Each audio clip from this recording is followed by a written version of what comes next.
Қазақстанның Ресей Федерациясымен қарым-қатынасы қалай дамыды? Қазақстанның Қытай Халық Республикасымен қарым-қатынасы қалай дамыды? Сұрақтарға жауап іздейік.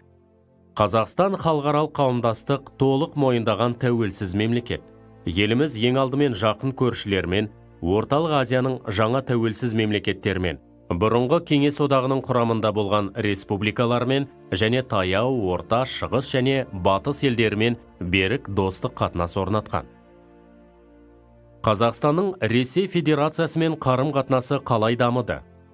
2000 жылы 25 қаңтарда елбасы Нұрсұлтан Назарбаев пен Ресей президенті Владимир Путиннің кездесуінде екі жақты қарым-қатынасты жетілдіре түсуге мән берілді.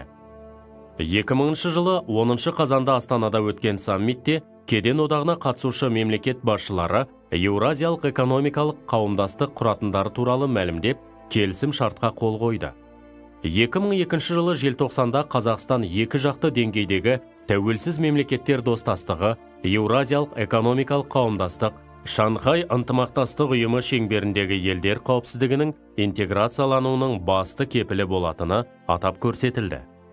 2003 жылы Қазақстан, Беларусь, Ресей, Украинамен біртұтас экономикалық кеңістік құру туралы келісімге келді. Бірлестіктің басты мақсаты капиталдың, технологиялардың еркін айналып, әскерлік ахуал туғызуды қамтамасыз ету. 2003 жылы Ресейдегі Қазақстан жылы, 2004 жылы Қазақстандағы Ресей жылы мемлекеттік деңгейде аталып өтті. 2007 жылы 6 қазанда Еуразиялық экономикалық қауымдастығы елдерінің саммитінде Қазақстан, Ресей және Беларусь елдері кеден одағын құратындары туралы мәлімдеме қабылдады. Қазақстанның Қытай Халық Республикасымен қарым-қатынасы қалай дамыды? 1992 жылы тамызда Қазақстан Республикасының президентінің оңтүстік шығыстағы үлкен көрші мемлекет Қытай Халық Республикасына барған алғашқы сапарынан бастап, аспан асты елімен барлық байланыс жолдарын ашудың сәті түсті. 1997 жылы 25 қыркүйекте Алматыда өткен Қазақстан және Қытай делегациялары арасындағы келіссөз барысында Батыс Қазақстан мен Батыс Қытайды жалғастыратын мұнай құбырына Қытай Халық Республикасы тарапынан $9,5 миллиард жұмсалатыны жөніндегі шартқа қол қойылды. Қазақстан Республикасының президенті Нұрсұлтан Назарбаев Қытай мемлекетіне 2002-2007 жылдарда 4 рет ресми сапармен барып, маңызды құжаттарға қол қойды. Ең маңыздысы Қазақстан Республикасы мен Қытай Халық Республикасы арасындағы тату көршілік, достық және ынтымақтастық туралы шарт. Екі арадағы сауда-экономикалық байланыстар жылдан жылға артып, 2008 жылы оның көлемі $8 миллиард ақш долларын құрады.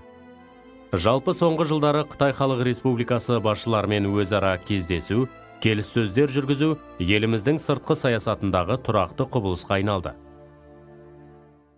Қазақстанның ақш-пен қарым-қатынасы туралы не білесің? Қазақстан мен Түркия елдерінің достығы қалай дамыды? Осы сұрақтарға жауап берейік.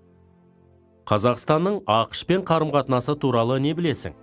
ақш Қазақстан Республикасын тәуелсіз мемлекет ретінде таныған 1991 жылдың 25 желтоқсанынан бастап, екі мемлекет арасында елші дәрежесіндегі толыққанды дипломатиялық қатынас орнады.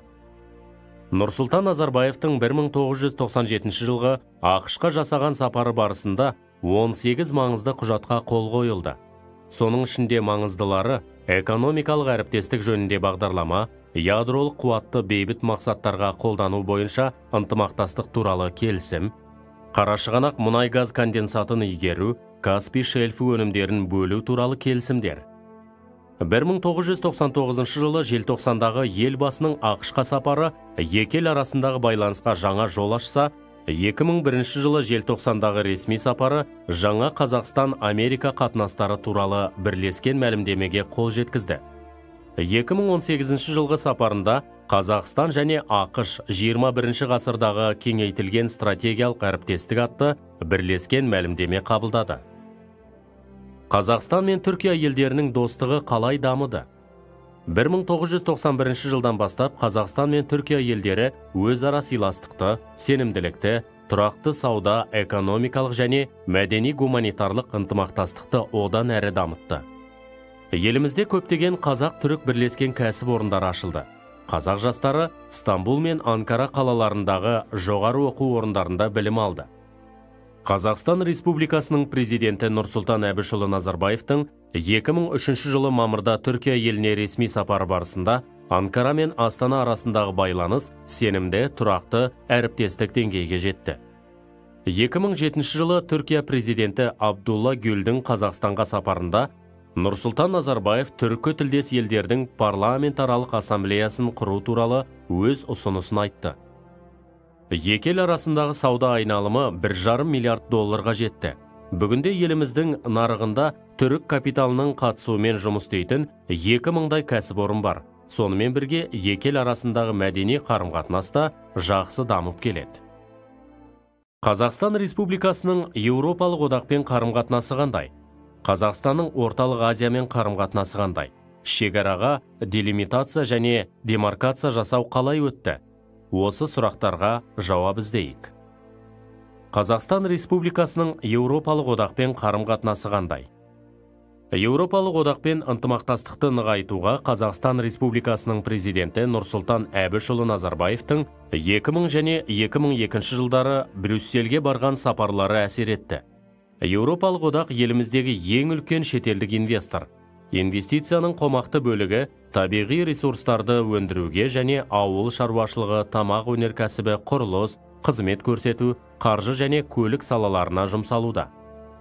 2000 жылы қарашада елдегі саяси экономикалық тұрақтылықты сақтап, жаһандық ауқымда ядролық қарудан бас тартуға қосқан үлесі үшін Ұлыбритания ханшайымы 2-ші Елизавета Ұлыбританияға ресми сапармен барған Қазақстан Республикасының президенті Нұрсұлтан Назарбаевқа Бірлескен корольдіктің ең жоғары наградасы Әулие Михаил мен Әулие Георгийдің үлкен крест орденін табыстады.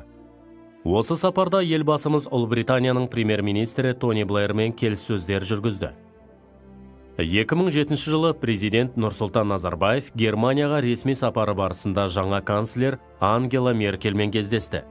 2000 жылдың 28-29 маусымында Франция президенті Жак Ширакпен және француздық ірі компаниялардың басшыларымен кездесті. Кездесуде екі жақты сауда-экономикалық ынтымақтастықты дамыту туралы пікір алмасты. Қазақстанның Орталық Азиямен қарым-қатынасы қандай?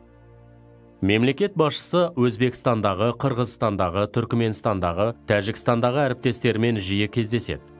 2006 жылдың 19-20 наурызында Қазақстан мен Өзбекстан қарым-қатынасының дамуына серпін берген Қазақстан-Өзбекстан бизнеске жаңа мүмкіндіктер атты бизнес форумы болды. 2007 жылы 11-12 мамырда мемлекет басшысы Түркменстанда Қазақстан, Ресей, Түркменстан үш шақты саммитіне қатысты. 2005 жылы 15 тамызда Қырғызстан президенті Құрманбек Бакиевті ұлықтау рәсімінде сөйлеген сөзінде Қазақстанның туысқан елді қолдауға әзір екенін айтты. Қазақстан мен Тәжікстан елдерінің қарым-қатынасының дами түсуіне президент Эмомали Рахмонның 2006 жылы мамырда Астанаға келген сапарында екі жақты ынтымақтастықтың барлық салада дами түсуіне әсер етті. Шекараға делимитация және демаркация жасау қалай өтті? 2001 жылы Астанада Қазақстан мен Қырғызстан арасындағы мемлекеттік шекараға қол қойылды. Қазақстан мен Түркменстан мемлекеттік шекаралар туралы келісім шартқа Астанада қол қойды. Қазақстан мен Өзбекстан мемлекеттік шекарасы туралы құжатқа қол қою үрдісі 2000-2002 жылдар арасында жүргізіліп, екі құжатқа қол қойылды. 2005 жылы Қазақстан мен Ресей Федерациясы арасындағы мемлекеттік шекара туралы құжатқа мемлекет басшылары қол қойды. 2003 жылы Қазақстан, Әзербайжан, Ресей арасында Каспий теңізі туралы келісімге қол қойылып, 2004 жылы 7 қаңтарда күшіне енді. Қазақстан халықаралық деңгейдегі қандай ұйымдарға мүше? Қазақстанның Еуразиялық экономикалық қоғамдастығына және Ислам ынтымақтастық ұйымына төрағалығы кезінде қандай өзгерістер болды? Осы сұрақтарға жауап берейік. Қазақстан халықаралық деңгейдегі қандай ұйымдарға мүше? Қазақстан 1992 жылы 2 наурызда Біріккен ұлттар ұйымына мүше болды. Еліміз 2000-2007 жылдар арасында Біріккен ұлттар ұйымы өткізген іс-шараларға белсене атсалысты. Біріккен ұлттар ұйымының бас хатшысы Кофи Аннанның Қазақстанға 2002 жылғы ресми сапары Қазақстан мен Біріккен ұлттар ұйымы арасындағы ынтымақтастықты дамытудың белесі болды. 2001 жылы 14 маусымда Қытайдың Шанхай қаласында саммит өткізіліп, Шанхай бестігі Өзбекстанмен толығып, Шанхай ынтымақтастық ұйымы құрылды. Еуразиялық экономикалық қоғамдастық 2000 жылы 10 қазанда Астана қаласында халықаралық экономикалық ұйым ретінде кеден одағына қатысушы мемлекеттердің басшылары қол қойған Еуразиялық экономикалық қоғамдастық құру туралы шартқа қол қойды. Қазақстан дүниежүзілік сауда ұйымының хатшылығына кіру туралы ресми өтінішті 1996 жылы 26 қаңтарда берді. Осы жылы Қазақстанға дүниежүзілік сауда ұйымының қадағалаушы ел мәртебесі берілді. 2012 жылы дүниежүзілік сауда ұйымының 31 елімен нарыққа қол жеткізу, 15 елімен қызметтерге қол жеткізу жөнінде екі жақты келісімге қол қойды. 2015 жылы 27 шілдеде Дүниежүзілік сауда ұйымының бас кеңесінің отырысында Қазақстан Республикасының Дүниежүзілік сауда ұйымына кіру жөніндегі құжаттар пакетін ұйымның барлық мүшелері қабылдады және мемлекет басшысы Нұрсұлтан Әбішұлы Назарбаевтың қатысуымен Қазақстанның Дүниежүзілік сауда ұйымына қосылуы жөніндегі хаттамаға қол қою рәсімі болды. 2000 және 2002 жылдары Алматы қаласында бүкіл әлемдік экономикалық форумның шеңберінде бірінші және екінші Еуразиялық экономикалық саммиттері өтті. Бүкіл әлемдік экономикалық форум секілді аса беделді ұйымның осындай шешім қабылдау себебі Қазақстанның аймақтық көшбасшы ел, әрі Орталық Азия елдері арасында экономикалық серіктестікке болашағы жоғары мемлекет деп танылуы. Азиядағы өзара ықпалдастық және сенім шаралары жөніндегі кеңес құру туралы идеяны Қазақстан Республикасының президенті Нұрсұлтан Назарбаев 1992 жылы 5 қазандағы Біріккен ұлттар ұйымы бас ассамблеясының 47 сессиясында ұсынды. Ұйымның мақсаты Азия аймағындағы бейбітшілікті, қауіпсіздік пен тұрақтылықты қамтамасыз етуге қатысты көп жақты қарым-қатынастар орнату және осы мәселелерді шешу барысында ынтымақтастықты нығайту. Қазақстанның Еуразиялық экономикалық қоғамдастығына және Ислам ынтымақтастық ұйымына төрағалығы кезінде қандай өзгерістер болды? 2010 жылы Еуразиялық экономикалық қоғамдастығына төрағалығы кезінде Еуропалық қауіпсіздік пен ынтымақтастық ұйымының қатысушы мемлекет басшыларының 10 жыл сайын өтетін кезекті саммиті көптеген елдің мемлекет басшыларының қатысуымен Астанада өтті. Саммитке барлығы құрамында Біріккен ұлттар ұйымы, Еуроодақ, Ислам ынтымақтастық ұйымы, НАТО, Шанхай ынтымақтастық ұйымы, ұжымдық қауіпсіздік туралы шарт ұйымы, тағы басқа халықаралық ұйымдардың делегациялары бар 75 делегация қатысты. Қазақстан Ислам конференциясы ұйымына 2011 жылы төрағалық етуге бір ауыздан сайланды. Ислам ынтымақтастық ұйымына 57 мемлекет мүше.